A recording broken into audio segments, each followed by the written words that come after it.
Hey guys, it's Lazy and that's a wrap for my day 1.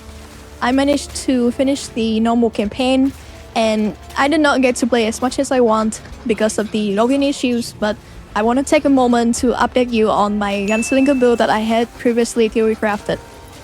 I made some adjustments, fixed some mistakes from the original build, but I gotta say this game is so much harder than I thought. Many players are having difficulties, and this is common for all builds across all classes. This build, however, had been effective enough for me to progress to the normal campaign on day 1, so I'm going to share with you 5 tips and the progression of the build to help ease your struggle in the campaign. Alright, so my first tip is actually gear progressions, and there's a secret, so pay attention. I've been using any gears that have the increased item rarity since Act 1, and compared to some of my friends, I found much better rare gears with good stats and more unique items, so it's definitely helped. PoE 2, this particular modifier was changed, and I believe now it affects the quality of the loot as well, so yeah, for your peace of mind, make sure you wear those pieces of gear that have the increased item rarities. For example, I even have this pair of rarity boots with movement speed that I dropped from Act 1, but haven't found anything better.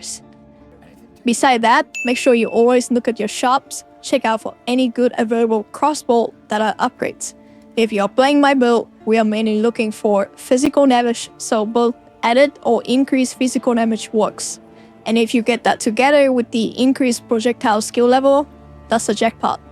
Weapons play a big part in your early game damage, so if you struggle with the clears, it's time to upgrade your weapons. That being said, try to pick up any armor or evasion base gear with maximum life or any stats and base that you are using as well, because this game's already hard enough, so wearing bad defensive gears will only make you get one-shotted or die more often. My second tips for you is that this is your first playthrough, so looks to full clear everything. All the maps, all the zone, all the mini-boss in all the acts. They give useful unlock like spirits, character stats, or even the disenchanting bench, which is very important. Talk about the bench, you should disenchant all your rare gears that you don't use with the lady or whoever that can do it, and start building up your real shard in the process. For any gears that have a socket in it and you don't use, disenchant them as well on the bench for the artificial shard. But anyway, back to the topic. Full clearance give you experience, and it's very important, if it's not the most important tip, to stay ahead of the curve during the campaign. It's simple, being over level make you stronger and can progress through the campaign faster and more fun instead of wiping on boss for like an hours. That 1 hour you could get say 3 more levels and then come back and beat the boss in one try. Now the next tip is a generic gameplay tip. The playstyle in PoE 2 is very different, and being reckless will now get you punished. For example, running headfirst into a pack of monsters and leash them around will get you surrounded with no phasing, rolling into a wall and die a painful death. This have no penalty but will respawn you a checkpoint and you have to kill all the monsters again, so it's a big time sink. If you're playing a ballista build or any build, think carefully on your movement before running in. When clearing in maps, usually front to back will yield the best result, slow and steady, lazy style. Tips number 4 is related to boss fighting, and as a rule of thumb, if you are new to PoE or have not played any soul-like game before, when fighting a boss, always try to learn to recognize their attacking patterns and never get greedy. Once you learn the mechanics of the fight, the rest will be very repetitive, and you just look to chip the boss at any opening and don't get greedy, or you will die. No amount of gears or build can save you from failing mechanics. Speaking of which, you could spec into this low life node cluster here to help with bossing. This is because the low life cluster gave both damage and lucky hits, which is a massive DPS boost in the last 30% of the boss fight, which is also conveniently when the boss have the most dangerous abilities and such. The last tip is the game can be frustrated, but it can also be enjoyable if you're meant to play at the pace GGG have designed the game to be. I know the map can be big, the loot can be little to none, and the boss can be brutal, but it's the part of the experience that I would say none of the ARPG on the market have delivered so far, so try to enjoy it. If you're tilted, frustrated with anything, take a break, go take a walk, drink some water, don't worry about the progressions or climbing the ladder. At the end of the day, it's early access and none of these stuff we are doing will matter in 6 or 12 months, where they're not gonna bring this stuff to standard anyway. Alright, thanks for coming to my TED Tips, and now let's talk about the build, and I'll make it brief.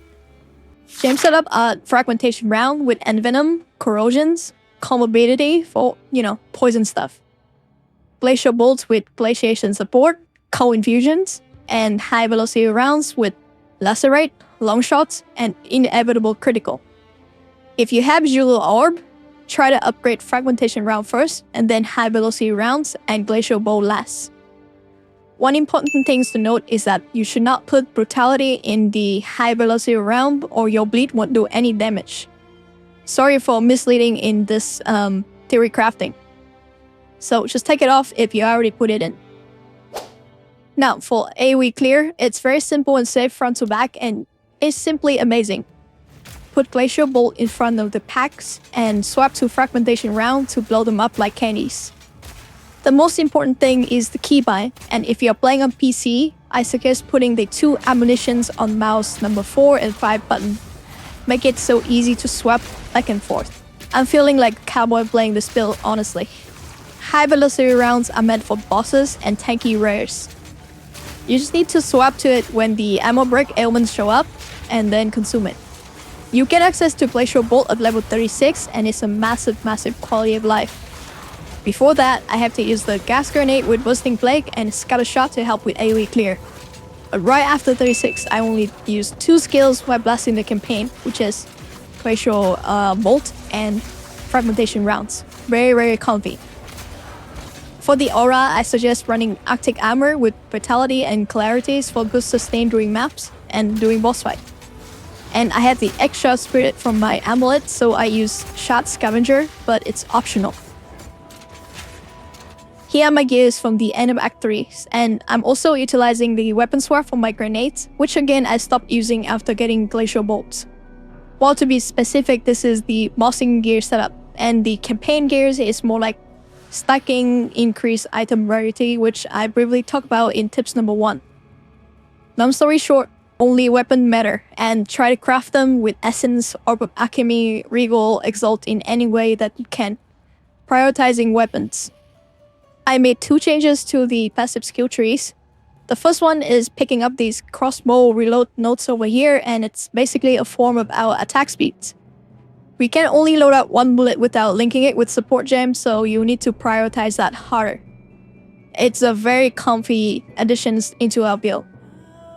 Secondly, grabbing this low life node over here because as I progress further into Act 3, some of the boss phases at 35% HP is very rippy. So after dying once or twice, I decided to grab these nodes to deal with those bosses. Skill trees binder will be in the descriptions up to level 60, 70-ish because that's where we'll get to the end games and I'll make room for some adjustment. PoE is a game of optimizings and I'll be making more updates as I take this build further into the end games. But that's pretty much it. Thanks for watching and I need to catch up my sleep. Please subscribe, like the videos, and comments if you have any questions. I'll see you in the next